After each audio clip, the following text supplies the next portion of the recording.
This is the definitive guide to conquering Xbox 360 connection and profile sign-in errors. I've personally navigated the frustrating depths of these very issues, meticulously testing numerous approaches to finally unearth the most reliable solutions. Now I'm going to empower you with these proven methods. First, we tackle network issues with the power cycle.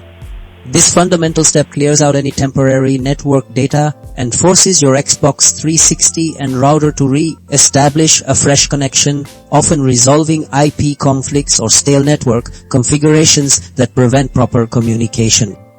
Next, we address profile management. Corrupted profile data is a common culprit for sign-in failures, so deleting and then re-downloading your profile ensures you get a clean, uncorrupted version directly from Xbox Live, eliminating data integrity problems. Our third approach involves clearing the system cache and ensuring your console is updated. The system cache stores temporary files that can become corrupted over time, leading to unexpected errors. Clearing it removes these problematic files.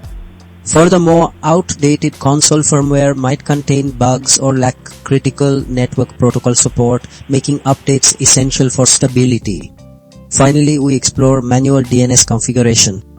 Your internet service provider's default DNS servers can sometimes be slow or unreliable. By manually setting public DNS servers like Google's, you create a more stable and faster pathway to Xbox Live servers, significantly improving connection reliability and sign-in success.